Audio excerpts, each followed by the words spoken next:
Hello ಸ್ನೇಹಿತರೆ, ನಮಸ್ಕಾರ. ನಾನು ನಿಮ್ಮ ಚಂದ್ರಹಾಸ್. ಬೌನ್ಸ್ ಬ್ಯಾಕ್ನ ಮತ್ತೊಂದು ಹೊಸ ವಿಡಿಯೋಗೆ ತಮಗೆಲ್ಲರಿಗೂ ಸ್ವಾಗತ. ಇವತ್ತು ನಾನು ಹೆಬ್ರಿಯಲ್ಲಿರುವಂತಹ ಒಂದು ಗೋಶಾಲೆಗೆ ಬಂದಿದ್ದೇನೆ. ಅಲ್ಲಿಯ ಮುಖ್ಯಸ್ಥರು ನಮ್ಮೊಂದಿಗೆ ಇದ್ದಾರೆ. ಬನ್ನಿ ಅವರನ್ನು ಮಾತನಾಡಿಸುವ. ಸರ್ ನಮಸ್ತೆ. ಸರ್, ಇದೀಗ ಗೋಶಾಲೆ ಶುರುವಾಗಿ ಸಾಧಾರಣ ಎಷ್ಟು ವರ್ಷ ಆಯಿತು ಅಂತ? ಯಾವ ವರ್ಷ ಇಲ್ಲಿ ಶುರುವಾಗಿದೆ ಫಸ್ಟಿಗೆ? ಈ ಗೋಶಾಲೆ ಆರಂಭ ಆಗಿ 5 ವರ್ಷ ಆಯಿತು. 5 ವರ್ಷ 5 ವರ್ಷ ಆಯಿತು. 2021ನೇ ಇಸ್ವಿಯಲ್ಲಿ 2021ಕ್ಕೆ ಶುರುವಾಗಿದ್ದ ಆರಂಭ ಆಗಿದೆ. ಅಂತಹ ಒಂದು ಗೋಶಾಲೆ ಮಾಡಬೇಕನ್ನೋ ಒಂದು ಯೋಚನೆ ನಿಮ್ಗೆ ಹೇಗ್ ಬಂದದ್ದು ಅನ್ನುವಂಥದ್ದು? ಗೋಶಾಲೆ ಅಂತಂದ್ರೆ ಇಲ್ಲಿ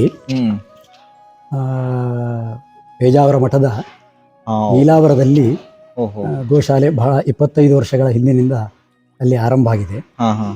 ಅಲ್ಲಿಯ ಗೋಶಾಲೆಗೆ ನಮ್ಮ ಹೆಬ್ರಿಯ ಎಲ್ಲ ಗೋಭಕ್ತರು ಸೇರಿಕೊಂಡು ಸುಮಾರು 2-3-4 ವರ್ಷ ಇಲ್ಲಿಂದ 10-15 ಲಾರಿ ಹಸಿ ಹುಲ್ಲುಗಳನ್ನು ಕೊಯ್ದುಕೊಂಡು ಒಣ ಹುಲ್ಲನ್ನು ಒಟ್ಟು ಮಾಡಿಕೊಂಡು ಮತ್ತೆ ಸ್ವಲ್ಪ ಹಣ ಸಂಗ್ರಹವನ್ನು ಕೂಡ ಮಾಡಿಕೊಂಡು 2-3 ವರ್ಷ 4 ವರ್ಷ ಏನೋ ಅಲ್ಲಿಗೆ ತಗೊಂಡು ಜನರು ಸೇರಿಕೊಂಡು ಅಲ್ಲಿಗೆ ತಗೊಂಡು ಹೋಗ್ತಾ ಇತ್ತು. ಅದಕ್ಕೆ ಜನರು ಹುಲ್ಲು ಕೊಯ್ದು ಕೊಡ್ತಾ ಇದ್ರು. ಇಲ್ಲಿಯ ದೊಡ್ಡ ದೊಡ್ಡ ಉದ್ಯಮಿಗಳೆಲ್ಲ ಲಾರಿಯನ್ನು ಒದಗಿಸ್ತಾ ಇದ್ರು. ಹೀಗೆ ಎಲ್ಲರ ಸಹಕಾರದಿಂದ ಅದು ಆಗ್ತಾ ಇತ್ತು. ಒಂದು ಸಂದರ್ಭದಲ್ಲಿ ಅಲ್ಲಿ ಹೋದಾಗ ಗುರುಗಳು ಊರೂರಲ್ಲಿ ಗೋಶಾಲೆಗಳೆಲ್ಲ ಆಗಬೇಕು ಅಂತ ಪ್ರಸ್ತಾಪ ಮಾಡಿದ್ರು. ಆ ಸಂದರ್ಭ ಹೌದು, ಅಲ್ಲಿ ಹೋದಾಗ ಅದನ್ನು ಹಿಡ್ಕೊಂಡು ಹೋದಾಗ ಆಗ ಅಲ್ಲಿ ಹೆಬ್ರಿಯಲ್ಲಿ ಪೇಜಾವರ ಮಠ ಮತ್ತು ಊರಿನ ಭಕ್ತರು ಸೇರಿಕೊಂಡು ಗೋಶಾಲೆಯನ್ನು ಮಾಡೋದಾದರೆ ನಾವಿಲ್ಲಿ ಜಾಗವನ್ನ ಕೊಡ್ತೇವೆ ಅಂತ ಅಲ್ಲಿ ವಾಗ್ದಾನ ಮಾಡಿ ಬಂದಿರುವಂತದ್ದು. ಅದು 2020ರ ನವೆಂಬರ್ನಲ್ಲಿ. ಅದಾದ ನಂತರ ಕೂಡಲೇ ಜಾಗ ಕೊಡುವ ಪ್ರಕ್ರಿಯೆಗಳೆಲ್ಲ ಆಯ್ತು. ನಾವು ಜಾಗ ಕೊಡ್ತೇವೆ ಅಂತ ಹೇಳಿದಾಗ ಇಲ್ಲಿ ಇನ್ನೊಬ್ಬರು ವಿಷ್ಣುಮೂರ್ತಿ ಆಚಾರ್ಯರು ಅಂತ ಅವರು ಕೂಡ ಅವರ ಫ್ಯಾಮಿಲಿಯವರು ಕೂಡ ಇದಕ್ಕೆ ಪೂರಕವಾಗಿ ಮತ್ತೊಂದಷ್ಟು ಜಾಗವನ್ನ ನೀಡಿದರು. ಹೀಗೆ ಒಂದು 10.5 ಎಕರೆ ಜಾಗ, ಇದರಲ್ಲಿ 10.5 ಎಕರೆ ಜಾಗ ಉಂಟು. ಆ ಜಾಗವನ್ನ ಪೇಜಾವರ ಮಠಕ್ಕೆ ಗೋಶಾಲೆ ಮಾಡ್ಲಿಕ್ಕೋಸ್ಕರವಾಗಿ ದಾನವನ್ನಾಗಿ ಕೊಟ್ಟು, ಅಂದ್ರೆ ಇದೀಗ ಜಾಗ ಆ ಮಠದ್ದೇ ಜಾಗ, ಮಠದ್ದೇ ಗೋಶಾಲೆ. ಅಂದ್ರೆ ಇಲ್ಲಿ ಫಸ್ಟ್ ನೀವು 2021ರಲ್ಲಿ ಶುರು ಮಾಡಿದ್ರಲ್ಲ, ಸೊ ಅವಾಗ ನಿಮ್ಗೆ ದನಗಳು ಎಷ್ಟು ಹಸುಗಳು ಇಲ್ಲಿ ಫಸ್ಟಿಗೆ ಇತ್ತು ಅಂತ? ನಾವು ಆರಂಭ ಮಾಡಿದಾಗ ಆ ಓಪನ್ ಆಗುವ ದಿವಸ 5 ಹಸುಗಳಿಂದ ಈ ಗೋಶಾಲೆಯನ್ನು ಆರಂಭ ಮಾಡಿದ್ದೇವೆ. 5 ಹಸುಗಳಿಂದ 5ರಿಂದ ಈಗ ಸಾಧಾರಣ 150 ಹಸುಗಳಿದ್ದಾರೆ. 150 ಅಂದ್ರೆ ಎಲ್ಲ ದೇಸಿ ತಳಿಯ ಅಥವಾ ಬೇರೆ? ಎಲ್ಲ ಮಿಶ್ರ ಉಂಟು. ಸೊ ಅಂದ್ರೆ ಈಗ ನೀವು ಫಸ್ಟಿಗೆ 5 ಹಸು ಇತ್ತು, ಈಗ 150 ಆಗಿದೆ ಅಂತ ಹೇಳ್ತೀರಿ. ಅದನ್ನ ನೋಡ್ಕೊಳ್ಳಿಕ್ಕೆ ಈಗ ನಿಮ್ಗೆ ಜನ ಬೇಕು, ಅದಕ್ಕಂತಾನೆ ಜನ ಇದಾರ? ಅಂದ್ರೆ ಇದೊಂದು ಮಠಕ್ಕೆ ನಾವು ಜಾಗವನ್ನ ಕೊಟ್ಟ ಮೇಲೆ ಮಠ ಒಂದು ಟ್ರಸ್ಟ್ ಅನ್ನ ಸ್ಥಾಪನೆ ಮಾಡಿ ಶ್ರೀ ವಿಶ್ವೇಶಕೃಷ್ಣ ಗೋಸೇವಾ ಟ್ರಸ್ಟ್ ಅಂತ. ಆ ಟ್ರಸ್ಟ್ ನಲ್ಲಿ ಸುಮಾರು 18 ಮಂದಿ ಇದ್ದೇವೆ. 18 ಮಂದಿ ಸ್ವಾಮಿಗಳು ಸೇರಿ 18 ಮಂದಿ ಇದ್ದೇವೆ. ಆ 17 ಮಂದಿಯು ಕೂಡ ನಮ್ಮ ಹೆಬ್ರಿಯವರೇ, ಹೆಬ್ರಿಯ ಆಸುವಾಸಿನವರು, ಸ್ವಾಮಿಗಳು ಒಬ್ಬರು. ಹೀಗೆ ಆದ್ದರಿಂದ ಆ ಟ್ರಸ್ಟ್ ನ ಮೂಲಕ ಈ ಗೋಶಾಲೆ ನಡೀತಾ ಉಂಟು. ಹೆಚ್ಚಿನ ಜವಾಬ್ದಾರಿಗಳು ನಮ್ಮೂರಿಗೆ ನಮಗೆ ಅದರ ಜವಾಬ್ದಾರಿಗಳು ಉಂಟು. ಆ ಟ್ರಸ್ಟ್ ನ ಮೂಲಕ ಟ್ರಸ್ಟ್ ನ ಎಲ್ಲ ಸದಸ್ಯರ ಸಹಕಾರದಿಂದ ಈ ಗೋಶಾಲೆ ಒಳ್ಳೆಯ ರೀತಿಯಲ್ಲಿ ಆಗ್ತಾ ಉಂಟು. ಕೆಲಸಕ್ಕೆ ಸುಮಾರು ಈಗ 150 ಹಸುಗಳಿರುವಾಗ ಇದರ ಕೆಲಸವನ್ನು ನೋಡಿಕೊಳ್ಳಿಕ್ಕೆ ಅಂತ 4 ಮಂದಿ ಇದ್ದಾರೆ. 4 ಮಂದಿ ಇದಕ್ಕೆ ಅವರು ಡೈಲಿ ಹೌದು, ಗೋಶಾಲೆಯ ಸ್ವಚ್ಛತೆ ಮಾಡಲಿಕ್ಕೆ, ದನಗಳನ್ನ ಸ್ವಚ್ಛತೆ ಮಾಡಲಿಕ್ಕೆ, ಹಾಗೆ ಉಳಿದ ಎಲ್ಲ ಅವುಗಳಿಗೆ ಆಹಾರ ಕೊಡಲಿಕ್ಕೆ, ಹಾಲನ್ನು ಕರೀಲಿಕ್ಕೆ, ಹೀಗೆ ಅವರನ್ನೆಲ್ಲ ನೋಡಿಕೊಂಡು ಇಲ್ಲಿ ಎಲ್ಲ ವ್ಯವಸ್ಥೆಗಳನ್ನ ನೋಡಿಕೊಳ್ಳಿಕ್ಕೆ ಒಬ್ಬರು ಉಸ್ತುವಾರಿಯಾಗಿ ಮತ್ತೊಬ್ಬರಿದ್ದಾರೆ. ಮತ್ತೆ ಹೊರಗಿನ ಈ 10 ಎಕರೆಯ ಸಂಬಂಧಪಟ್ಟಂತಹ ಉಳಿದ ಕೆಲಸಗಳಿಗಾಗಿ ಮತ್ತೊಬ್ಬ, ಹೀಗೆ 6 ಜನ ಇಲ್ಲಿ ದುಡಿತಾರೆ. ಅವರು 6 ಜನ ಯಾವಾಗಲೂ ಕಾಯಂ ಆಗಿ ಇರ್ತಾರೆ. ಓಕೆ ಸರ್, ಈಗ ನಮ್ಗೆ ಈಗ ನನ್ನ ಮನೆ ಒಂದು ದನ ಉಂಟಪ್ಪ, ನಾನೀಗ ಇಲ್ಲಿ ಕೊಡ್ಬೇಕು ಅಂತ ಆದ್ರೆ ನಮ್ಗೆ ಅದು ಏನು ಪ್ರೊಸೀಜರ್ ಅಂತ? ಪ್ರೊಸೀಜರ್ ಅಂತಂದ್ರೆ ಈಗ ಸದ್ಯದ ಮಟ್ಟಿಗೆ ಇಲ್ಲಿ ಕೊಡ್ತೇನೆ ಅಂತ ಹೇಳಿದ್ರೆ ತಗೊಳ್ಳಿಕ್ಕೆ ಅವಕಾಶಗಳಿಲ್ಲ. ಈಗ ಫುಲ್ ಆಗಿದೆ. ನಮ್ದೀಗ ಇಲ್ಲಿ 100-125 ದನ ಕಟ್ಟುವಂತ ಸಾಮರ್ಥ್ಯದ ಗೋಶಾಲೆ ಇದೆ. 150 ಆಗಿದೆ, ದಾಟಿದೆ. ಆ ದೃಷ್ಟಿಯಲ್ಲಿ ಅವಕಾಶಗಳಿಲ್ಲ. ಅಂದ್ರೆ ತುಂಬಿದೆ, ಗೋಶಾಲೆ ತುಂಬಿದೆ ಅಂತಾನೆ ನಾವು ಹೇಳುವಂತಹದ್ದು. ಅಲ್ಲ, ಈಗ ನಾನು ಒಂದು ಪ್ರೊಸೀಜರ್ ಅಂದ್ರೆ ಹೇಗಿರ್ತದೆ ಅನ್ನುವಂಥದ್ದು. ಅನಿವಾರ್ಯವಾಗಿ ಒಬ್ರು ಕೊಡಬೇಕು ಅಂತ ಆದಂತಹ ಸಂದರ್ಭದಲ್ಲಿ ಇಲ್ಲಿ ಅವಕಾಶಗಳನ್ನು ನೋಡಿಕೊಂಡು ನಾವು ಇಂತಹ ದಿವಸ ತನ್ನಿ ಅಂತ ಹೇಳ್ತೇವೆ. ಕಟ್ಟಲಿಕ್ಕೆ ಅವಕಾಶಗಳು ಉಂಟು ಅಂತ ಆದ್ರೆ ತರಲಿಕ್ಕೆ ಹೇಳ್ತೇವೆ. ಅಂತಹ ಸಂದರ್ಭದಲ್ಲಿ ಅವರು ಆ ಗೋವಿನ ಸಂಪೂರ್ಣ ಮಾಹಿತಿಯನ್ನ ನಮಗೆ ನೀಡಬೇಕು. ಅದು ಎಷ್ಟು ಪ್ರಾಯ, ಅದರ ಬಣ್ಣ ಯಾವುದು, ಯಾವ ತಳಿ, ಇದನ್ನೆಲ್ಲ ಅದಕ್ಕೆ ಸರಿಯಾಗಿ ನಾವು ಒಂದು ಲೆಟರ್ನ ಕೊಡ್ತೇವೆ ಅವರಿಗೆ. ಅವರ ಆಧಾರ್ ನಂಬರು ಮತ್ತೆ ಅವರ ಪಾನ್ ನಂಬರು, ಅವರ ಅಡ್ರೆಸ್ ಪ್ರೂಫ್, ಅವರದ್ದೇ ಅದು ಧನ ಅನ್ನುವಂತಹ ಖಾತೆಯನ್ನು ಮಾಡಿಕೊಂಡು ಮತ್ತೆ ಒಂದು ಹಸುವನ್ನು ಅವರಲ್ಲಿ ಕಟ್ಟುವಾಗ ಒಂದು 5,000 ರೂಪಾಯಿಯನ್ನ, ಆರಂಭದಲ್ಲಿ 2,000 ರೂಪಾಯಿ ಅಂತ ಇತ್ತು. ಈಗ ಅದನ್ನ ಧನವನ್ನ ನೋಡ್ಕೊಳ್ಳಿಕ್ಕೆ ಸ್ವಲ್ಪ ಕಂಟ್ರೋಲ್ ಮಾಡುವ ದೃಷ್ಟಿಯಿಂದಲೂ, ಅಂದ್ರೆ ಇಲ್ಲಿ ನಮ್ಮಿಂದ ಜಾಗ ಇಲ್ಲ, ಸಾಕ್ಲಿಕ್ಕೆ ಆಗುದಿಲ್ಲ, ಆ ದೃಷ್ಟಿಯಲ್ಲಿ 5,000 ರೂಪಾಯಿ ಅಂತ ಇಟ್ಟಿದ್ದೇವೆ. ಅದನ್ನ ಕೊಟ್ರೆ ಆ ಲೆಟರ್ ಹಿಡ್ಕೊಂಡು ಅವರು ಆ ಹಸುವನ್ನ ತಗೊಂಡು ಹೋಗ್ಬೋದು, ಇಲ್ಲಿ ಕೊಡ್ಬೋದು ಅಂತ. ಓಕೆ ಸರ್, ಅದು ಓಕೆ. ಬಟ್ ಈಗ ಯಾರೋ ಒಬ್ಬರಿಗೆ ಇಲ್ಲಿಂದ ದನ ತಗೊಂಡು ಹೋಗ್ಬೇಕು, ಇಲ್ಲಿಂದ ಅವ್ರು ತಗೊಂಡು ಹೋಗ್ಬೇಕು ಅನ್ನುವಂತ, ಆವಾಗ ನೀವು ಇಲ್ಲಿಂದ ದನ ಕೊಡ್ತೀರಾ? ಇಲ್ಲಿಗೆ ಬಂದ ಹಸುವನ್ನ ನಾವು ಇಲ್ಲಿಂದ ಹೊರಗೆ ಕೊಡುವುದಿಲ್ಲ. ಅಂದ್ರೆ ಯಾರು ಬೇಕಂತ, ಯಾರು ಸಾಕ್ಲಿಕ್ಕೆ ಬೇಕು ಅಂತಂದ್ರು ನಾವು ಯಾರಿಗೂ ಕೊಡೋದಿಲ್ಲ. ಯಾಕೆಂದ್ರೆ ಮಾರಾಟವೂ ಇಲ್ಲ ಅಥವಾ ಹೀಗೆಯೂ ಕೂಡ ಕೊಡಲ್ಲ, ಇಲ್ಲಿ ಬಂದ ಹಸುವನ್ನ ಕೊಡೋದಿಲ್ಲ. ಓಕೆ, ಅದು ಒಂದು ಒಳ್ಳೆ ವಿಚಾರ. ಈಗ ನೀವು ಇಲ್ಲಿ ಬಂದ ಮೇಲೆ ನೀವೇ ನೋಡ್ಕೊಳ್ಳೋದು ಅನ್ನುವಂತಹ ಒಂದು ಉದ್ದೇಶ ಅಲ್ವಾ? ಸೊ ಈಗ ಇಲ್ಲಿ ಹಾಲು ನೀವು ಕರಿತೀರಿ ಅಥವಾ ಇಲ್ಲಿ ಗೊಬ್ಬರ ನೀವು ಮಾಡ್ತೀರಿ, ಅದೆಲ್ಲ ನೀವು ಹೇಗೆ? ಹೌದು, ಸಾಮಾನ್ಯ ಇಲ್ಲಿ 150 ಹಸುವಿನಲ್ಲಿ ಒಂದು 8 ಹಸುಗಳು ಹಾಲು ಕೊಡ್ತವೆ. 8? ಹೌದು. ಓಹೋ. ಮತ್ತೆಲ್ಲ ಗೊಡ್ಡು ಹಸುಗಳು ಅಥವಾ ಏನಾದ್ರೂ ಸಮಸ್ಯೆ ಗಂಡು ಕರುಗಳು ಇಲ್ಲಿರುವಂತಹದ್ದು. 150ರಲ್ಲಿ 8 ಹಸುಗಳು ಮಾತ್ರ ಹಾಲು ಕೊಡುವಂತಹದ್ದು ಇರುವಂತಹದ್ದು. ಆ 8-9 ಹಸುಗಳಲ್ಲಿ ಸುಮಾರು ದಿನಕ್ಕೆ 50 ಲೀಟರ್ ಅಷ್ಟು ಹಾಲನ್ನ ನಾವು ಪ್ರತಿದಿನ ಒಂದು 50 ಲೀಟರ್, ಬೆಳಿಗ್ಗೆ ಸಂಜೆ ಒಟ್ಟಿಗೆ 50 ಲೀಟರ್ ಹಾಲು ಡೈರಿ ಕೊಡ್ತೀರಿ. ಹಾಗೆ ಗೊಬ್ಬರ, ಈಗ ಯಾರಾದ್ರೂ ಬೇಕಂತ ಬಂದ್ರೆ ಅವರಿಗೆ ಗೊಬ್ಬರ ಬೇಕು ಅಂತ ಬಂದವರಿಗೆ ಗೊಬ್ಬರವನ್ನ ಕೊಡ್ತೇವೆ. ಒಂದು ಬುಟ್ಟಿಗೆ ಒಂದು 50 ರೂಪಾಯಿ ಅಂತ ಈಗ ಸದ್ಯದ ದರ. ಗೊಬ್ಬರನ ಜಸ್ಟ್ ಸಗಣಿ ಮಾತ್ರ, ಅದನ್ನು ನೀವು ಗುಂಡಿ ಹಾಕಿರ್ತೀರಿ, ಇರ್ತೇವೆ, ಅಲ್ಲಿಂದ ಅವರು ತಕೊಂಡು ಹೋಗಬೇಕು, ಆ ವ್ಯವಸ್ಥೆ. ಅಂದ್ರೆ ಈಗ ಪ್ರತಿದಿನ ಈಗ ಸಾಧಾರಣ ಮಟ್ಟಿಗೆ 150 ಹಸುಗಳಿದ್ದಾವೆ ಅಂತ ಹೇಳಿದಿರಿ. ಒಂದು ದಿನಕ್ಕೆ ಎಷ್ಟು ಖರ್ಚು ಬೀಳ್ತದೆ ಅಂತ? ಒಂದು ದಿವಸಕ್ಕೆ ಸಾಧಾರಣ ಸುಮಾರು 12,000ದಿಂದ 15,000 ತನಕ ಖರ್ಚು ಬೀಳುತ್ತೆ, ಬರ್ತದೆ ಒಂದು ದಿವಸಕ್ಕೆ. ಅಂದ್ರೆ 6 ಜನರ ಸಂಬಳ ಎಲ್ಲ ಸೇರಿಸಿ, ಮತ್ತೆ ಇದಕ್ಕೆ ನಾವು ಆಹಾರ ಹಾಕುವಂತಹದ್ದು 2 ಹೊತ್ತು ಒಣ ಹುಲ್ಲು, 1 ಹೊತ್ತು ಹಸಿ ಹುಲ್ಲು, ಮತ್ತೆ ಅನೇಕ ತರದ ಫೀಡ್ಗಳನ್ನು ಹಾಕ್ತೇವೆ. ಅದು ಕಡಲೆ ಸಿಪ್ಪೆ, ತೊಗರಿ ಸಿಪ್ಪೆ, ಉದ್ದಿನ ಸಿಪ್ಪೆ, ಹೆಸರು ಸಿಪ್ಪೆ, ಜೋಳದ ಪುಡಿ, ರಾಗಿ ಹಿಟ್ಟು, ತೌಡು, ಇದನ್ನೆಲ್ಲ ಮಿಕ್ಸ್ ಮಾಡಿ ಅದನ್ನ 2 ಬಾರಿ ಬೆಳಿಗ್ಗೆ ಮತ್ತು ಸಂಜೆ 2 ಬಾರಿ ಒಂದು ಅಳತೆಯ ಅಲ್ಲಿ ಹಸುಗಳಿಗೆ ಎಲ್ಲದಕ್ಕೂ ಕೊಡ್ತೇವೆ. ಅದು ಹಾಲು ಕರೆಯುವುದಕ್ಕೆ ಬೇರೆ, ಇದಕ್ಕೆ ಬೇರೆ ಅಂತಿಲ್ಲ, ಎಲ್ಲದಕ್ಕೂ ಸೇಮ್ ಒಂದೇ ರೀತಿಯಲ್ಲಿ ಹಾಕ್ತಾ ಇದ್ದೇವೆ. ಹಾಲು ಕರೆಯುವಂತ ಒಂದು 8-10 ಹಸುಗಳಿಗೆ ಬೇರೆ ನೆಲಕಡಲೆ ಹಿಂಡಿ, ಈ ತರದ 1-2 ಹಿಂಡಿಗಳನ್ನ ಸ್ವಲ್ಪ ಹೆಚ್ಚಿಗೆ, ಸ್ವಲ್ಪ ಜಾಸ್ತಿಯಾಗಿ ಹಾಕ್ತಾ ಇದ್ದೇವೆ. ಈಗ ಅದನ್ನೆಲ್ಲ ಅದರ ಎಲ್ಲ ಖರ್ಚು ಸೇರಿ, ಮತ್ತೆ ಉಳಿದ ಕರೆಂಟ್ ಬಿಲ್ಲು, ಇನ್ನೊಂದು ಉಳಿದ ವ್ಯವಸ್ಥೆಗಳು, ಮತ್ತೆ ಕೆಲವು ತಿಂಗಳು 1,000-2,000 ಜಾಸ್ತಿಯೂ ಬರ್ತದೆ. ಈ ಹಸುಗಳಿಗೆ ಅಸೌಖ್ಯಗಳು ಆದಾಗ, ಗಾಯಗಳಾದಾಗ ವೈದ್ಯರು ಬರಬೇಕಾಗ್ತದೆ. ತಿಂಗಳಿಗೆ ಒಂದು 5-6 ಸರ್ತಿ ವೈದ್ಯರು ಬರಬೇಕಾಗ್ತದೆ. ಆಗ ಸ್ವಲ್ಪ ಮಟ್ಟಿನ ಖರ್ಚು ಅಥವಾ ಔಷಧಿಯ ಖರ್ಚು ಹೀಗೆಲ್ಲ ಸ್ವಲ್ಪ ಜಾಸ್ತಿ ಆಗ್ತದೆ. ಕೆಲವು ತಿಂಗಳಲ್ಲಿ ಅದು ಕಡಿಮೆ ಇರ್ತದೆ. ಮತ್ತು ಪ್ರತಿದಿನ 12,000ದಿಂದ 15,000 ತನಕ, ತಿಂಗಳಿಗೆ ಒಂದು 3.5-4 ಲಕ್ಷ ರೂಪಾಯಿಯ ಖರ್ಚು ಅಲ್ವಾ? ಈಗ ಅದೆಲ್ಲ ಖರ್ಚು ನಿಮ್ಗೆ ಆ ಟ್ರಸ್ಟ್ ಇಂದವೇ ನಿಮ್ಗೆ ಸಿಗುದಾ ಅಥವಾ ಮಠದಿಂದ ನಿಮ್ಗೆ ಏನಾದ್ರು ಬರುತ್ತಾ ಅಥವಾ ಗವರ್ಮೆಂಟ್ ಇಂದ ಏನಾದ್ರು ಸವಲತ್ತುಗಳು? ಇಲ್ಲ, ಸರ್ಕಾರದಿಂದ ಯಾವ ಸವಲತ್ತುಗಳು ಕೂಡ ಇಲ್ಲ. ಇದು ಹೇಗೆ ಅಂತಂದ್ರೆ, ಈ ಟ್ರಸ್ಟ್ ಖರ್ಚನ್ನ ನಿಭಾಯಿಸುವಂತಹದ್ದು. ಟ್ರಸ್ಟಿಗೆ ದುಡ್ಡು ಎಲ್ಲಿಂದ ಬರ್ತದೆ ಕೇಳಿದ್ರೆ ಜನರಿಂದಲೇ ಈ ದುಡ್ಡು ಬರುವಂತಹದ್ದು. ಸಮಾಜವೇ ಈ ಗೋಶಾಲೆಯನ್ನು ನಡೆಸುವಂತಹದ್ದು. ಅದು ಹೆಬ್ರಿಯ ಜನರು ಅಂತ ಅಲ್ಲ, ಇಡೀ ನಾಡಿನ ಜನರು ಬೇರೆ ಬೇರೆ ಕಡೆಯಿಂದ. ಈಗಂತೂ ಆನ್ಲೈನ್ ವ್ಯವಸ್ಥೆಗಳು ಇರುವುದರಿಂದ ಆ ರೀತಿಯಲ್ಲಿ ದುಡ್ಡನ್ನ ಕಳಿಸ್ತಾರೆ. ಅಲ್ಲ ಈಗ ನಾನು ಇದಕ್ಕೆ ಒಂದು ಕೊಡ್ಬೇಕಂತ ಹೇಳಿದ್ರೆ ಜಸ್ಟ್ ನಿಮ್ಮ ಒಂದು ಅಕೌಂಟ್ ನಂಬರ್ ಏನು ಅಥವಾ ಒಂದು ಸ್ಕ್ಯಾನರ್ ಇರ್ತದೆ ಹೌದು, ನಮ್ಮ ಸ್ಕ್ಯಾನರು, ಅಕೌಂಟ್ ನಂಬರು ಇದ್ದ ಮನವಿ ಪತ್ರಗಳು ಇದನ್ನೆಲ್ಲ ನಾವು ಒಬ್ಬನನ್ನ ಹೋಗಿ ಮುಟ್ಟಿ ಅವರಿಗೆ ನೀಡಿ ಅವರಿಂದ ಕೇಳುವಂತಹ ಹಾಗೇನಿಲ್ಲ, ವ್ಯವಸ್ಥೆಗಳು ಏನು ಇಲ್ಲ. ಅಂದ್ರೆ ಅವರಿಗೆ ಕೊಡ್ಬೇಕು. ನಮ್ಮಿಂದಲೂ ಸಾಧ್ಯ ಇಲ್ಲ, ಅದು ಅದು ಪ್ರತಿನಿತ್ಯವೂ ಹೋಗ್ಬೇಕಾಗ್ತದೆ, ಅದು ಕಷ್ಟ.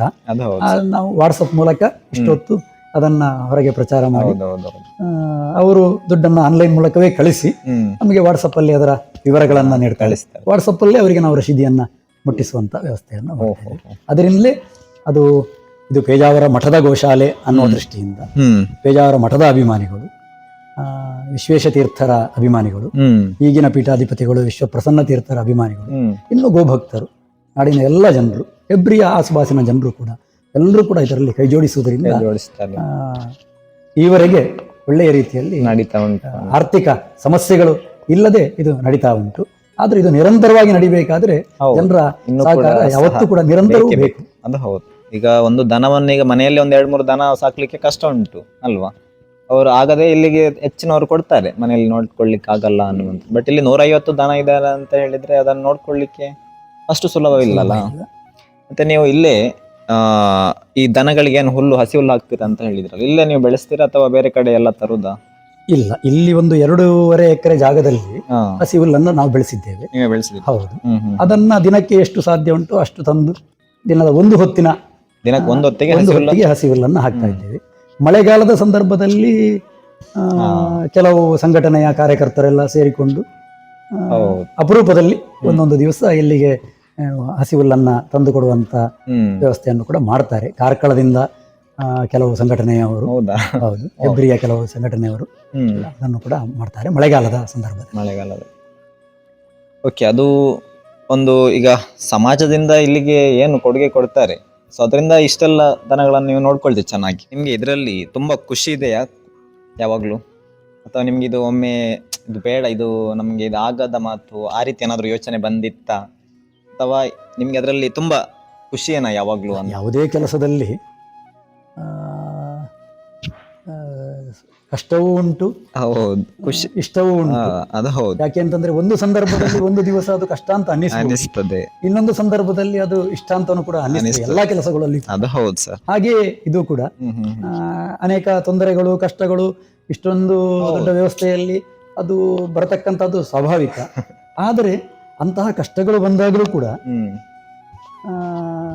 ಭಗವಂತನನ್ನ ಸ್ಮರಣೆ ಮಾಡಿದಾಗ ನಮ್ಮ ಗುರುಗಳು ವಿಶ್ವೇಶತೀರ್ಥರು ಅವರು ಈ ಗೋಶಾಲೆಯ ಆರಂಭ ಮಾಡ್ತೇವೆ ಅಂತ, ನಾವು ಜಾಗ ಕೊಡ್ತೇವೆ ಅಂತ ಹೇಳಿದ ಸಂದರ್ಭದಲ್ಲಿ ಕೂಡಲೇ ಅವರು ಈ ಲೋಕವನ್ನ ಬಿಟ್ಟು ಅವರು ತೆರಳಿರತಕ್ಕಂಥವರು. ಆದರೆ ಈ ಗೋಶಾಲೆಯ ವಿಚಾರ ಅವರಿಗೆ ತಿಳಿದಿತ್ತು. ಇದರ ಬಗ್ಗೆ ಎಲ್ಲವನ್ನೂ ಕೂಡ ಅವರು ಅಂತಿಮ ದಿನದಲ್ಲಿ ಅದರ ಬಗ್ಗೆ ಎಲ್ಲವನ್ನೂ ಕೂಡ ಅವರು ವಿಚಾರಿಸಿ ಅನುಗ್ರಹ ಮಾಡಿ ಮಂತ್ರಾಕ್ಷತೆಯನ್ನ ನೀಡಿ, ಅವರ ಒಂದು ಅನುಗ್ರಹದಿಂದಲೇ ಈ ಗೋಶಾಲೆ ಆರಂಭ ಆದದ್ದು. ಅಥವಾ ಈ ತನಕ ಎಲ್ಲವೂ ಕೂಡ ಇಲ್ಲಿಯ ವ್ಯವಸ್ಥೆಗಳು ಅವರ ಒಂದು ಅನುಗ್ರಹದಿಂದ ಅದು ನಡೀತಾ ಉಂಟು. ಆದ್ರಿಂದ ಅಂತಹ ಕಷ್ಟಗಳೆಲ್ಲ ಬಂದಾಗ ಅವರನ್ನ ಸ್ಮರಣೆ ಮಾಡಿದರೆ ಸಾಕು, ಕ್ಷಣ ಮಾತ್ರದಿಂದ ಆ ಕಷ್ಟಗಳು ಪರಿಹಾರ ಆಗಿದೆ. ಅದರ ಅನುಭವ ಕೂಡ ಹೌದಾ? ಅದು ಒಂದು ಸೋಜಿಗವೇ ಸರಿ. ಪ್ರತಿನಿತ್ಯ ಅವರ ಸ್ಮರಣೆಗಾಗಿಯೇ ಈ ಗೋಶಾಲೆ ಉಂಟು. ಪ್ರತಿನಿತ್ಯ ಅವರ ಸ್ಮರಣೆ ಮಾಡಿಕೊಂಡೇ ಈ ಗೋಶಾಲೆ ಎಲ್ಲ ಕೆಲಸಗಳು ಕೂಡ ನಡೀತಾ ಉಂಟು. ಅವರ ಅನುಗ್ರಹದಿಂದ ಇದು ನಡೀತಾ ಉಂಟು ಅಂತ ನಂಬಿಕೆ ಕೂಡ ನಮಗೆ. ನಿಮ್ಗೆ ಯಾವತ್ತಾದ್ರೂ ಈಗ ದನವನ್ನು ರಕ್ಷಿಸಿದ ಒಂದು ಏನಾದ್ರು ಘಟನೆ ನಿಮ್ಗೆ ನಿಮ್ಮ ಲೈಫಲ್ಲಿ ಏನಾದ್ರು ಆಯ್ತಾ? ಅಂದ್ರೆ ನೀವೇ ಈಗ ರಕ್ಷಣೆ ಮಾಡಿರುವಂತದ್ದು ಏನಾದ್ರು ಸಮಸ್ಯೆಗಳಾಗಿ ಹಾಗೇನಾದ್ರು? ರಕ್ಷಣೆ ಮಾಡಿದ್ದು ಅಂತಂದ್ರೆ ಅನೇಕ ಸಂದರ್ಭದಲ್ಲಿ ಕೆಲವು ಹುಷಾರಿಲ್ದಿದ್ದಾಗ ಅಥವಾ ಒಂದು ದನ ಇಷ್ಟು ದನ ಇರುವಾಗ ರಾತ್ರಿ ಹೊತ್ತು ಹಚ್ಚಿಕೊಂಡು ಇನ್ನೊಂದು ದನಕ್ಕೆ ಹೊಡಿತದೆ, ಗುದ್ದುತ್ತದೆ. ಅಂತಹ ಸಂದರ್ಭಗಳಲ್ಲಿ ಕೂಡಲೇ ನಮಗೆ ಅದು ವಿಷಯ ಗೊತ್ತಾದಾಗ ಆ ದನವನ್ನ ರಕ್ಷಣೆ ಮಾಡಿರ್ತಕ್ಕಂಥ ಸಂದರ್ಭಗಳೆಲ್ಲ ಉಂಟು. ಅಥವಾ ಹುಷಾರಿಲ್ದಿದ್ದದ್ದು ಕೂಡಲೇ ಗೊತ್ತಾದಾಗ ಕೂಡಲೇ ಅದರ ಚಿಕಿತ್ಸೆ ಏರ್ಪಾಡನ್ನು ಮಾಡಿದಾಗ ಅದು ಉಳಿದದ್ದು ಉಂಟು. ಕೆಲವು ಸಂದರ್ಭದಲ್ಲಿ ಗೊತ್ತಾಗದೇ ಇದ್ದಾಗ ಒಂದೆರಡು ಹಸುಗಳು ಮರಣ ಹೊಂದಿದ್ದು ಕೂಡ. ಓಕೆ, ಇಲ್ಲಿಗ ಮರಣ ಹೊಂದಿದಾಗ ನೀವು ಅದಕ್ಕೆ ಏನೆಲ್ಲ ಇದು ಮಾಡ್ತೀರಿ? ಈಗ ಒಂದು ಹಸು ಸಾಯ್ತದಲ್ವಾ, ಮರಣ ಹೊಂದಿದಾಗ ಭೂಮಿಯಲ್ಲಿ ಹೂಳುವಂತ ವ್ಯವಸ್ಥೆ ಅಷ್ಟೇ ಮಾಡುವ, ಸಿಂಪಲ್ ಆಗಿ, ಬೇರೇನು ಸ್ಪೆಷಲ್ ಆಗಿ ಪೂಜೆಗೆ ಇಲ್ಲ, ಆ ರೀತಿ ಏನಿಲ್ಲ. ದೇವರ ಸ್ಮರಣೆ ಮಾಡುವಂಥದ್ದು ಅಷ್ಟೇ ಸರ್. ಅದರಲ್ಲಿ ಹಾಕುವಂಥ. ಅಂದ್ರೆ ಈಗ ನೀವು ನಮ್ಮ ಸಮಾಜದ ಬಾಂಧವರಿಗೆ ನಿಮ್ಮ ಒಂದು ಸಲಹೆ ಏನ್ ಕೊಡ್ತೀರಿ ಈ ಒಂದು ಗೋಶಾಲೆಯಿಂದ, ಅಥವಾ ನಿಮ್ಮ ಒಂದು ಮಾತುಗಳು ನಮ್ಮ ವೀಕ್ಷಕರಿಗೆ ಏನ್ ಹೇಳ ಬಯಸ್ತೀರಿ ಅಂತ? ಪ್ರತಿಯೊಬ್ಬ ಮನುಷ್ಯನೂ ಕೂಡ ಗೋವಿನಿಂದ ಪ್ರತಿದಿನ ಉಪಕಾರವನ್ನು ಪಡೀತಾ ಇರ್ತಾನೆ. 1 ವರ್ಷ ತಾಯಿಯ ಹಾಲನ್ನು ಕುಡಿಬಹುದು, ಆ ನಂತರ ಅವನು ಜೀವನ ಪರ್ಯಂತ ಕುಡಿಯುವಂಥದ್ದು ಹಸುವಿನ ಹಾಲನ್ನು. ಅದು ಹೌದು ಸರ್, ಕರೆಕ್ಟ್. ಆ ದೃಷ್ಟಿಯಲ್ಲಿ ಯಾರು ಕೂಡ ಹಾಲು ಕುಡಿಯದೆ ಬದುಕಿದವನು ಇಲ್ಲ, ಯಾರಿಲ್ಲ. ಅದು ಹಾಲು ಹಾಕ್ತಿದ್ರೆ ಆ ಹಾಲು ಹಾಕಿದ ಕಾಫಿಯೋ ಟೀಯನ್ನು ಕುಡಿದಾದರೂ ಅವನು ಬದುಕ. ಹೀಗಿರಬೇಕಾದ್ರೆ ಹಾಲು ಮಾತ್ರ ಅಲ್ಲ, ನಾವು ತಿಂತಕ್ಕಂಥ ಅನ್ನ ಅದಕ್ಕೆ ಬರಬೇಕಾದ್ರೂ ಕೂಡ ಆ ಗಿಡಕ್ಕೆ ಗೊಬ್ಬರ ರೂಪದಲ್ಲಿಯೂ ಕೂಡ ಹಸುವಿನ ಗೊಬ್ಬರಗಳು ಅತಿ ಅವಶ್ಯ. ಇವತ್ತಿನ ಬೇರೆ ಗೊಬ್ಬರಗಳು ಹಾಕಿದರೂ ಕೂಡ ಈ ಗೊಬ್ಬರಗಳು ಹಾಕಿದಷ್ಟು ಅಷ್ಟು ರುಚಿಯಾಗಿ ಬರುವುದಿಲ್ಲ. ಹಸುವಿನಿಂದ ಬಹಳಷ್ಟು ಪ್ರಯೋಜನವನ್ನ ಮನುಷ್ಯ ಪಡಿತಾನೆ. ಆ ದೃಷ್ಟಿಯಲ್ಲಿ ಹಸುವನ್ನ ರಕ್ಷಣೆ ಮಾಡತಕ್ಕಂಥದ್ದು ಕೂಡ ಮನುಷ್ಯನ ಕರ್ತವ್ಯ. ಪುರಾಣದ ಒಂದು ಮಾತು ಉಂಟು, ಮನುಷ್ಯನಿಗೆ ಬಂಧು ಯಾರು ಕೇಳಿದರೆ ಗೋವುಗಳು, ಗೋವುಗಳಿಗೆ ಬಂಧು ಯಾರು ಕೇಳಿದರೆ ಮನುಷ್ಯರೇ. ಯಾರ ಮನೆಯಲ್ಲಿ ಗೋವಿಲ್ಲೋ ಅಂತಹ ಮನೆ ಬಂಧುಗಳಿಲ್ಲದ ಮನೆಯಂತೆ ಆಗ್ತದೆ ಅಂತ. ಅಷ್ಟು ಬಾಂಧವ್ಯ ಗೋವುಗಳಿಗೆ ಮತ್ತು ಮನುಷ್ಯನಿಗೆ. ಹಾಗಿರ್ಬೇಕಾದ್ರೆ ಗೋವನ್ನ ಸಂರಕ್ಷಣೆ ಮಾಡತಕ್ಕಂಥದ್ದು ಮನುಷ್ಯನ ಅವಶ್ಯ ಕರ್ತವ್ಯ. ಅದರಿಂದ ಪ್ರತಿಯೊಬ್ಬರೂ ಕೂಡ ಮನೆಯಲ್ಲಿ ಒಂದೊಂದು ಹಸುಗಳನ್ನಾದರೂ ಕೂಡ ಸಾಕಲೇಬೇಕು. ಮತ್ತೊಂದು, ಇವತ್ತಿನ ಘಟನೆಗಳನ್ನು ನೋಡಿದರೆ, ಇವತ್ತು ಅಲ್ಲಿ ಯುದ್ಧ ಆಗ್ತಾ ಉಂಟು, ಗ್ಯಾಸ್ ಇಲ್ಲ ಅಂತ ಹೇಳ್ತಕ್ಕಂಥ ಈ ಸಂದರ್ಭದಲ್ಲಿ ಮನೆಯಲ್ಲಿ 1-2 ಹಸು ಉಂಟು ಅಂತಾದ್ರೆ ಆ ಹಸುವಿನ ಗೋಬರ್ ಗ್ಯಾಸ್ ಇದರ ಮೂಲಕ ಅವನ ಅಡಿಗೆಯನ್ನು ಮಾಡಿಕೊಳ್ಬಹುದು. ಕಟ್ಟಿಗೆಯೇ ಅಲ್ಲ, LPG ಬೇಕಂತಿಲ್ಲ, ಇಲ್ಲ, ಆ ಗ್ಯಾಸ್ ಅನ್ನೇ ನಂಬಬೇಕಾಗಿಲ್ಲ. ನಮ್ಮ ದೇಶದ ಪ್ರತಿಯೊಬ್ಬ ವ್ಯಕ್ತಿಯ ಮನೆಯಲ್ಲಿ 1-2 ಹಸುಗಳಿದ್ರೆ ಅವನ ಮನೆಗೆ ಬೇಕಾದಂತಹ ಇಂಧನವನ್ನ ಅವನೇ ತಯಾರು ಮಾಡಿಕೊಳ್ಬಹುದು, ಸ್ವಾವಲಂಬಿಯಾಗಿ ಅವನು ಬದುಕಬಹುದು. ಆ ದೃಷ್ಟಿಯಲ್ಲಿ ಅವರವರೇ ಹಸುಗಳನ್ನ ಸಾಕಬೇಕು. ಆದರೂ ಇವತ್ತಿನ ದಿನದಲ್ಲಿ ಅದನ್ನ ಕಷ್ಟ ಅಂತ ಆದ್ರೆ ಯಾರು ಹಸು ಸಾಕ್ತಾರೋ, ಯಾವುದೇ ಮನೆಯಲ್ಲಿರಬಹುದು, ಅವನಿಗೆ ಇವನು ಏನಾದ್ರೂ ಉಪಕಾರವನ್ನ ಮಾಡಿ ಹಸು ಸಾಕ್ಲಿಕ್ಕೆ ಪ್ರೋತ್ಸಾಹವನ್ನ ನೀಡಬೇಕು. ಅಥವಾ ಎಲ್ಲಿ ಗೋಶಾಲೆಗಳು ಉಂಟು ಅಲ್ಲಿಗೆ ಹೋಗಿ ಅಲ್ಲಿ ಸಾಕ್ತಕ್ಕಂಥವರಿಗೆ ಇವರಿಂದ ಆಗತಕ್ಕಂತಹ ಏನಾದ್ರೂ ಉಪಕಾರಗಳನ್ನ, ಅದು ಹಣದ ರೂಪದಲ್ಲಿರ್ಬೋದು, ಒಂದು ದಿವಸ ಮನೆಯ ಹತ್ತಿರದ ಕಳೆ ಗಿಡಗಳನ್ನು ಕೊಯ್ದು ತಕೊಂಡೋಗಿ ಅಲ್ಲಿ ಕೊಡುವುದರ ಮೂಲಕ ಇರಬಹುದು, ಅಥವಾ ಯಾವುದೇ ರೂಪದಲ್ಲಿ ಅಲ್ಲಿ ಅವನು ಸಹಕಾರವನ್ನು ನೀಡುವುದರ ಮೂಲಕ ಆ ಹಸುಗಳ ಋಣವನ್ನ ಪರಿಹರಿಸಿಕೊಳ್ಬೇಕು ಅಂತ ಸಮಾಜಕ್ಕೆ. ಅದೇ, ಇದೀಗ ಈ ಹಸುಗಳಿಂದ ನಾವು ಹಸುವಿನ ಕೆಲಸ ಮಾಡ್ತೇವಲ್ಲ, ಅದರಿಂದ ನಮ್ಮ ಆರೋಗ್ಯಕ್ಕೆ ಒಂದು ಹೇಗೆ ಬೆನಿಫಿಟ್ ಅಥವಾ ಉಪಯೋಗ ಇದೆ ಅಂತ ಏನಾದ್ರು ಹೇಳ್ಬೋದು? ಅದು ಖಂಡಿತ. ಯಾಕೆಂತಂದ್ರೆ ಹಸುವಿನ ಕೆಲಸವನ್ನು ಮಾಡಿದವನು ಮತ್ತೊಂದು ಅವನು ಯೋಗವೋ ವ್ಯಾಯಾಮ ಮಾಡಬೇಕಾಗಿಲ್ಲ, ಅಷ್ಟು ಮೈ ಮುರಿದು ಅವನು ಕೆಲಸ ಮಾಡಬೇಕಾಗ್ತದೆ, ಅಷ್ಟು ಕಷ್ಟವೂ ಕೂಡ ಉಂಟು, ಮಾಡಬೇಕಾಗ್ತದೆ. ಮತ್ತೊಂದು, ಹಸುವಿನ ಈ ಸಗಣಿ ಅಥವಾ ಆ ಗಂಜಲ ಇದೆಲ್ಲ ಔಷಧ ಗುಣಗಳುಳ್ಳಂತ, ಅದರ ಮೈಗೆ ಲೇಪನವೋ ಇನ್ನೊಂದೋ ಮತ್ತೊಂದು ಆದರೆ ಅದರಿಂದ ಎಷ್ಟೋ ಪರಿಹಾರ ಆಗ್ಲಿಕ್ಕೆ ಸಾಧ್ಯ. ಅದು ಗೊತ್ತಿಲ್ಲದೆ ಪರಿಹಾರ ಆಗ್ಲಿಕ್ಕೆ ಸಾಧ್ಯ ಅಲ್ಲ. ಇನ್ನೊಂದು, ಹಸುಗಳ ಮಧ್ಯದಲ್ಲಿ ನಾವು ಬದುಕಿದಾಗ ಅವುಗಳು ಪ್ರತಿಯೊಂದು ಲೋಕದ ಎಲ್ಲ ಜೀವಿಗಳು ಕೂಡ ಆಮ್ಲಜನಕವನ್ನ ಸ್ವೀಕಾರ ಮಾಡಿ ಇಂಗಾಲದ ಡೈಆಕ್ಸೈಡ್ ಅನ್ನ ಅದು ಹೊರಗೆ ಬಿಡ್ತದಂತೆ. ಆದರೆ ಹಸು ಆಮ್ಲಜನಕವನ್ನೇ ಸ್ವೀಕಾರ ಮಾಡಿ ಆಮ್ಲಜನಕವನ್ನೇ ಹೊರಗೆ ಬಿಡ್ತಕ್ಕಂಥ. ಆದ್ದರಿಂದ ಹಸುಗಳ ಮಧ್ಯದಲ್ಲಿ ನಾವಿದ್ದಾಗ ನಮಗೆ ಹೆಚ್ಚಿನ ಆಮ್ಲಜನಕ ನಮಗೆ ಅದು ಕೂಡ ಒದಗಲಿಕ್ಕೆ ಸಾಧ್ಯ.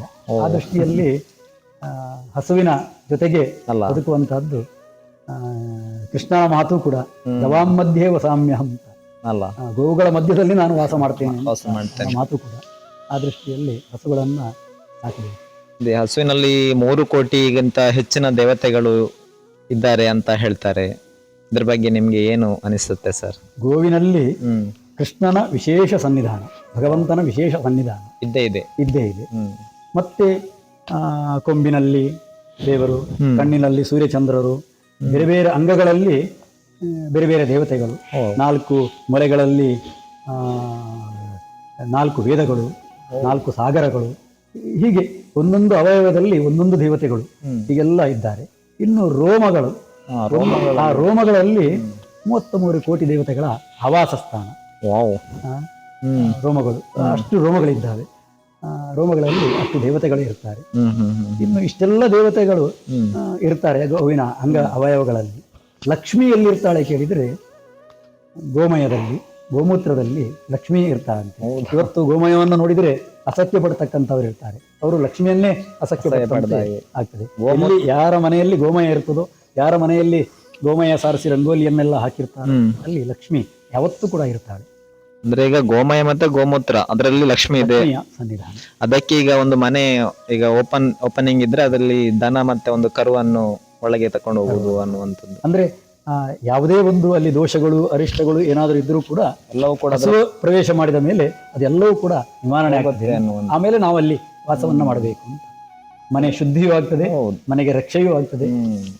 ಅದಕ್ಕೆ ಈಗ ನಾವೊಂದು ಹೊಸ ಮನೆ ಕಟ್ಟಬೇಕಾದ್ರೆ ಅಲ್ಲಿ ಓಪನಿಂಗ್ ನಾವು ಪ್ರವೇಶವನ್ನ ಮಾಡಿ ಮತ್ತೆ ಹಸುವಿನ ಪ್ರವೇಶ ಈಗ ಮಾಡುವಂತಹದ್ದು. ನಿಜವಾಗಿ ಆದ್ರೆ ಹಸುವನ್ನ ವಾಸ ಮಾಡಬೇಕಲ್ಲಿ. 2-3-4 ದಿವಸ ಆದ್ರೂ ಹಸು ಆ ಮನೆಯಲ್ಲಿ ಇರಬೇಕು. ಅಂದ್ರೆ ಏನೇ ಕೂಡ ನೆಗೆಟಿವ್ ಏನಾದ್ರು ಇದ್ರೂ ಕೂಡ ಅದು ಹೋಗುತ್ತೆ. ಹಾಗೆ ಇದೀಗ ನಮ್ಮ ಒಂದು ಹೆಬ್ರಿಯಲ್ಲಿ ಒಂದು ಬೆಸ್ಟ್ ಆಗಿರುವಂತಹ ಒಂದು ಗೋಶಾಲೆ ಇದೆ. ಇದು ನಮ್ಗೆಲ್ರಿಗೂ ಕೂಡ ಒಂದು ಒಳ್ಳೆಯ ಒಂದು ವಿಚಾರ. ಆದ್ರೆ ಇದು ಬಿಟ್ಟು ಬೇರೆ ಏನಾದ್ರು ಇಲ್ಲಿ ಮಾಡ್ಬೇಕು ಒಂದು ಗೋಶಾಲೆ. ಈಗ ಒಂದು ಕಡೆ ಆಯ್ತಲ್ಲ, ಇಲ್ಲಿಗ ನೀವು 150 ವರೆಗೆ ಇದೆ ಅಂತ ಹೇಳಿದೀರಿ. ಇದು ಬಿಟ್ಟು ಬೇರೆ ಏನಾದ್ರು ಬೇರೆ ಒಂದು ತೆರೆಯುವಂತದ್ದು ಏನಾದ್ರು ಯೋಚನೆಗಳಿದಾವ? ಅಂದ್ರೆ ಸಂದರ್ಭಕ್ಕೆ ಬಂದಾಗ ಇಲ್ಲಿ ಆದಂತ ಎಲ್ಲ ಕೆಲಸಗಳು ಕೂಡ ಆಯಾಯ ಸಂದರ್ಭಕ್ಕೆ ಸರಿಯಾಗಿ ಅದು ಆಗುವಂತಹದ್ದು ಆಗಲೇಬೇಕು ಅಂತಕ್ಕಂಥ ಅನಿವಾರ್ಯತೆಗಳು ಬಂದಾಗ ಇದು ಬೆಳಿಬಹುದು, ಜನರ ಸಹಕಾರ ಇದ್ದರೆ. ಹೌದೌದು. ಈ ಗೋಶಾಲೆ ನಡೀಲಿಕ್ಕೋಸ್ಕರವಾಗಿ ಒಳ್ಳೆ ರೀತಿಯಲ್ಲಿ ನಿರಂತರ ನಡಿಬೇಕು ಅಂತಕ್ಕಂಥ ಉದ್ದೇಶದಿಂದ ಈ ಗೋಶಾಲೆ ಒಳಗೆ ಒಂದು ಧಾರ್ಮಿಕ ಕಾರ್ಯಕ್ರಮಗಳನ್ನ ನಡೆಸುವುದಕ್ಕೋಸ್ಕರ ಜನರಿಗೆ ಅದರಿಂದ ಧಾರ್ಮಿಕ ಕೆಲಸಗಳನ್ನ ಮಾಡಲಿಕ್ಕೆ ಅನುಕೂಲ ಆಗುವಂತೆ ಅಲ್ಲಿ ಏನಾದರೂ ಆದಾಯಗಳು ಬಂದ್ರೆ ಅದು ಈ ಗೋ ಪೋಷಣೆಗೆ ಪೂರಕ ಆಗುವಂತಹ ಒಂದು 200-300 ಜನ ಸೇರಿ ಒಂದು ಕರ್ತವ್ಯವನ್ನು ಮಾಡ್ಲಿಕ್ಕೆ ಬೇಕಂತಹ ಶಾಂತಿ ಹೋಮಾದಿಗಳು ಎಲ್ಲವನ್ನು ಉಪನಯನ ಚೌಲ ಇತ್ಯಾದಿ ಕಾರ್ಯಕ್ರಮಗಳನ್ನ ಮಾಡ್ಲಿಕ್ಕೆ ಬೇಕಂತ ವ್ಯವಸ್ಥೆಗಳನ್ನು ಈಗಾಗಲೇ ಮಾಡಿಕೊಂಡಿದ್ದೇವೆ. ಮುಂದಿನ ಯೋಜನೆ, ಒಬ್ಬ ವ್ಯಕ್ತಿ ಮರಣ ಹೊಂದಿದ ಮೇಲೆ ಅವನ ಮಕ್ಕಳು ಅವನಿಗೆ ಬೇಕಾದಂತಹ ಔರ್ಧ ದೈಹಿಕ ಕ್ರಿಯೆಗಳನ್ನ ಇದು ಮಾಡಲೇಬೇಕು. ಈ ಗೋವಿನ ಋಣ ಹೇಗೆ ತಂದೆ ತಾಯಿಯ ಋಣ ಕೂಡ ಅಷ್ಟೇ ಉಂಟು. ಅವರಿಗೆ ಬೇಕಾದಂತಹ ಔರ್ಧ ದೈಹಿಕ ಕ್ರಿಯೆಗಳನ್ನ ಅವನು ಮಾಡುವುದರ ಮೂಲಕ ಅವನ ಋಣವನ್ನು ಅವನು ಪರಿಹರಿಸಿಕೊಳ್ಳಿಕ್ಕೆ ಬರ್ತದೆ. ಇದು ಕೂಡ ಅತ್ಯವಶ್ಯಕ. ಇವತ್ತಿನ ಕಾಲದಲ್ಲಿ ಅದನ್ನು ಕೂಡ ಮನೆಗಳಲ್ಲಿ ಮಾಡತಕ್ಕಂಥದ್ದು ಸ್ವಲ್ಪ ಕಷ್ಟ ಸಾಧ್ಯ. ಎಲ್ಲರ ಮನೆಯಲ್ಲಿ ಅಂತಲ್ಲ, ಅದು ಹೆಚ್ಚಿನ ಮನೆಯಲ್ಲಿ ಅದು ಕಷ್ಟ ಸಾಧ್ಯ. ಆ ದೃಷ್ಟಿಯನ್ನು ಇಟ್ಟುಕೊಂಡು ಜನರಿಗೆ ಅದೇ ಉಪಕಾರ ಆಗಬೇಕು ಅನ್ನತಕ್ಕಂಥ ದೃಷ್ಟಿಯನ್ನು ಇಟ್ಟುಕೊಂಡು ಅದರಿಂದ ಈ ಗೋಶಾಲೆಗೆ ಅದು ಪೂರಕವೂ ಆಗಬೇಕು ಅನ್ನತಕ್ಕಂಥ ದೃಷ್ಟಿಯಿಂದ ಅಂತಹ ಒಂದು ಮೋಕ್ಷಧಾಮವನ್ನು ಕೂಡ ಮಾಡಬೇಕು ಅಂತ ಈಗಾಗಲೇ ಆಲೋಚನೆ ಮಾಡಿ ಗುರುಗಳು ಆದೇಶ ಮಾಡಿದ್ದಾರೆ. ಅದರ ಬಗ್ಗೆ ಚಿಂತನೆ ನಡೀತಾ ಉಂಟು. ಸದ್ಯದಲ್ಲೇ ಅದರ ಕಾರ್ಯವು ಕೂಡ ಆರಂಭ ಆಗ್ತದೆ. ನಮ್ಮ ಯುವಕರು ಇರ್ತಾರೆ, ಅವರು ಕಲಿತಾರೆ, ಆದ್ಮೇಲೆ ಬೆಂಗಳೂರಿಗೆ ಹೋಗ್ತಾರೆ ಅಥವಾ ಬೇರೆ ಕಡೆ ಎಲ್ಲ ಹೋಗ್ತಾರೆ, ಜಾಬ್ ಮಾಡ್ತಾರೆ. ಅದು ಬಿಟ್ಟು ನಮ್ಮ ಈ ಒಂದು ಗೋವುಗಳ ಸಾಕಾಣಿಕೆ ಮಾಡಿದ್ರೆ ಅವರಿಗೆ ಹೇಗೆ ಒಳ್ಳೇದಾಗುತ್ತಾ ಅಥವಾ ಏನು ಅಂತ ನೀವು ಒಂದು ಹೇಳ್ಬೋದಾ?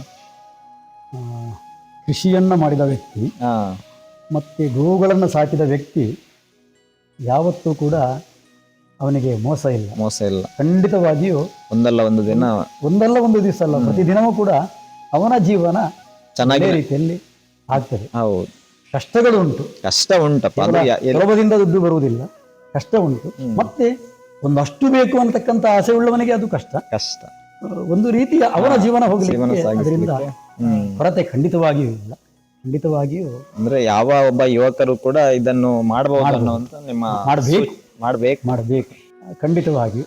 ಅಂದ್ರೆ ಅಂಥದ್ದನ್ನ ಉದ್ಯೋಗವನ್ನ ಬಿಟ್ಟು ಅವರು ಇಲ್ಲಿ ಬಂದು ಮಾಡಬೇಕು ಅಂತ ನಾನು ಹೇಳೋದಿಲ್ಲ. ಅದಕ್ಕೆ ಪೂರಕವಾದಂತಹ ರೀತಿಯಲ್ಲಿ ಅವರು ಬದುಕಬೇಕು ಅಂತ. ಅಂದ್ರೆ ಅದೊಂದು ರೀತಿಯಲ್ಲಿ ಬೇಡವೇ ಅಂತಕ್ಕಂಥ ಭಾವನೆ ನನ್ನಿಂದ ಮಾಡ್ಲಿಕ್ಕೆ ಆಗ್ತಾ ಇಲ್ಲ, ಯಾರು ಮಾಡ್ತಾರೋ ಅವನಿಗೆ ನಾನು ಸ್ವಲ್ಪ ಸಹಾಯವನ್ನಾದ್ರೂ ಮಾಡ್ತೇನೆ ಅಂತಕ್ಕಂಥ, ಅಥವಾ ಸಂದರ್ಭಗಳು ಬಂದರೆ ನಾನು ಅದನ್ನು ಮಾಡ್ತೇನೆ ಅಂತಕ್ಕಂಥ ಮನೋಭಾವನೆಯನ್ನ ಇಟ್ಕೊಂಡ್ರೆ ಅವನಿಗೆ ಒಳ್ಳೇದು ಅಂತ. ಅದರ ಜೊತೆಗೆ ಈ ಗೋಶಾಲೆಗೆ ಜನರು ಯಾವ ರೀತಿಯಾಗಿ ಸಹಾಯವನ್ನು ಮಾಡಬಹುದು ಅಂತಂದ್ರೆ, ನಮ್ಮ ಬ್ಯಾಂಕಿನ ಅಕೌಂಟಿನ ಡೀಟೇಲ್ಸ್ ಮತ್ತೆ QR ಕೋಡ್, ಸ್ಕ್ಯಾನರ್ ಇದೆಲ್ಲ ಲಭ್ಯವಿರ್ತದೆ. ಅದರ ಮೂಲಕ ಅವರು ಇದ್ದ ಜಾಗದಿಂದಲೇ ಅವರಿಗೆ ಇಷ್ಟ ದಿನಗಳಲ್ಲಿ ಅಂತಂದ್ರೆ ತಮ್ಮ ಹುಟ್ಟುಹಬ್ಬದ ದಿನ ಅಥವಾ ಹಿರಿಯರ ದಿನ, ತಂದೆ ತಾಯಿಗಳ ಮರಣ ಹೊಂದಿದ ದಿನ, ಅಥವಾ ಇನ್ನೇನಾದ್ರೂ ಅವರಿಗೆ ಒಳ್ಳೆಯ ಹಬ್ಬ ಹರಿದಿನಗಳು ಆ ದಿನ ಕೊಡಬೇಕು ಅಂತ ಆದಾಗ ಅದರ ಮೂಲಕ ಅದು ಎಷ್ಟು ಆಗಬಹುದು ಆ ರೀತಿಯಲ್ಲಿ ಅವರು ಕೊಡಬಹುದು, ಕಳಿಸಬಹುದು. ಮತ್ತೆ ಪ್ರತಿ ತಿಂಗಳು ಒಂದಿಷ್ಟು ಅಂತ ಕನಿಷ್ಠ ಒಂದು 500 ರೂಪಾಯಿ ಪ್ರತಿ ತಿಂಗಳು, ಹೆಚ್ಚಿಗೆ ಎಷ್ಟು ಕೂಡ ಕೊಡಬಹುದು. ಆ ರೀತಿಯಲ್ಲಿ ಮಾಸಗ್ರಾಸ ಯೋಜನೆ ಅಂತ ಉಂಟು. ಆ ರೀತಿಯಲ್ಲಿಯೂ ಕೂಡ ಅವರು ಕೊಡಬಹುದು. ಅಥವಾ ಹೆಬ್ರಿಯ ಪರಿಸರದವರು ಅಂತಾದರೆ ಹುಟ್ಟುಹಬ್ಬದ ದಿವಸ ಇಲ್ಲೇ ಬಂದು ಈ ಗೋವುಗಳಿಗೆ ಹಸಿ ಹುಲ್ಲನ್ನು, ಹಿಂಡಿಯನ್ನು ಕೊಡುವುದರ ಮೂಲಕ, ಅಥವಾ ಇಲ್ಲಿ ಬಂದು ಕಾಣಿಕೆಯನ್ನು ಸಮರ್ಪಿಸುವುದರ ಮೂಲಕ ಆ ಹುಟ್ಟುಹಬ್ಬದ ಆಚರಣೆಯನ್ನ ಕೂಡ ಮಾಡಬಹುದು. ಅದಕ್ಕೂ ಅವಕಾಶಗಳು. ಇನ್ನೇನಾದ್ರೂ ಧಾರ್ಮಿಕ ಕಾರ್ಯಕ್ರಮಗಳನ್ನು ಅಥವಾ ಇತ್ಯಾದಿ ಕರ್ತವ್ಯಗಳನ್ನ ಇಲ್ಲಿ ಮಾಡುವುದರ ಮೂಲಕ, ಅದು ಕೂಡ ಹೇಗೆ ಅಂತಂದ್ರೆ, ನಮ್ಮ ಮನೆಯಲ್ಲಿ ಮಾಡಿದರೆ ಆ ಹೋಮಕ್ಕೆ ಅಥವಾ ಒಂದು ಕರ್ತವ್ಯಕ್ಕೆ ಎಷ್ಟು ಫಲ ಬರಬೇಕು ಅದರ 100 ಪಟ್ಟು ಫಲ ಒಂದು ಹಟ್ಟಿಯಲ್ಲಿ ಗೋವುಗಳ ಮಧ್ಯೆ ಮಾಡಿದರೆ 100 ಪಟ್ಟು ಫಲ ಸಿಗುತ್ತೆ, ಪ್ರಾಪ್ತಿ ಆಗ್ತದೆ. ಅದೇ ಒಂದು ಒಳ್ಳೆಯ ತೀರ್ಥಕ್ಷೇತ್ರಗಳಲ್ಲೋ ನದಿ ತೀರದಲ್ಲೋ ಎಲ್ಲ ಮಾಡಿದರೆ 1000 ಪಟ್ಟು ಫಲ ಬರ್ತದೆ. ಅನಂತಂ ವಿಷ್ಣು ಸನ್ನಿಧವು ಅಂತ, ಭಗವಂತನ ಸನ್ನಿಧಾನದಲ್ಲಿ ಮಾಡಿರ್ತಕ್ಕಂಥ ಕರ್ತವ್ಯಕ್ಕೆ ಅನಂತ ಫಲವನ್ನ ಭಗವಂತ ನೀಡ್ತಾನಂತೆ. ಆ ದೃಷ್ಟಿಯಿಂದಲೂ ಕೂಡ ಇಲ್ಲಿ ಅಂತಹ ಕರ್ತವ್ಯಗಳನ್ನು ಮಾಡುವುದರ ಮೂಲಕವೂ ಕೂಡ ಅವರ ಬಂಧುಗಳನ್ನೆಲ್ಲ ಇಲ್ಲಿಗೆ ಬರಮಾಡುವಂತೆ ಮಾಡಿ ಅವರ ಮೂಲಕವೂ ಕೂಡ ಈ ಗೋಶಾಲೆಗೆ ಸಹಾಯವನ್ನ ನೀಡಿದ ಪುಣ್ಯವು ಕೂಡ ಅವರಿಗೆ ಬರ್ತದೆ. ಈ ರೀತಿಯಲ್ಲಿ ನಾನಾ ರೀತಿಯಲ್ಲಿ ಧನ ಸಹಾಯವನ್ನು ಕೂಡ ಮಾಡಬೇಕು ಅಂತ ಜನರಲ್ಲಿ ಕೇಳಿಕೊಳ್ತಾ ಇದ್ದೇನೆ. ಓಕೆ ಸರ್, ನಿಮ್ಮ ಹತ್ರ ಮಾತಾಡಿ ತುಂಬಾ ಖುಷಿಯಾಗಿದೆ. ಈ ಒಂದು ಕಾರ್ಯಕ್ರಮಕ್ಕೆ ಬಂದದಕ್ಕೆ ನಿಮಗೆ ಧನ್ಯವಾದಗಳು. ಈ ಗೋಶಾಲೆಯ ಒಂದು ಪ್ರಚಾರದ ದೃಷ್ಟಿಯಲ್ಲಿಯೂ ಕೂಡ ಈ ಒಂದು ಸಂದರ್ಶನ ಬಹಳ ಮುಖ್ಯ ಆಗ್ತದೆ ಅಂತ ತಿಳ್ಕೊಂಡು ಆ ದೃಷ್ಟಿಯಲ್ಲಿ ಆ ಸಂದರ್ಶನಕ್ಕೆ ಬಂದಿರತಕ್ಕಂಥ ನಿಮಗೂ ಕೂಡ ಈ ಗೋಶಾಲೆಯ ಪರವಾಗಿ, ನಮ್ಮ ಶ್ರೀ ವಿಶ್ವೇಶಕೃಷ್ಣ ಗೋಸೇವಾ ಟ್ರಸ್ಟ್ನ ಪರವಾಗಿ, ಪೇಜಾವರ ಮಠದ ಪರವಾಗಿ ತಮಗೂ ಕೂಡ ಧನ್ಯವಾದವನ್ನು ಅರ್ಪಿಸ್ತೇನೆ. Thank you sir.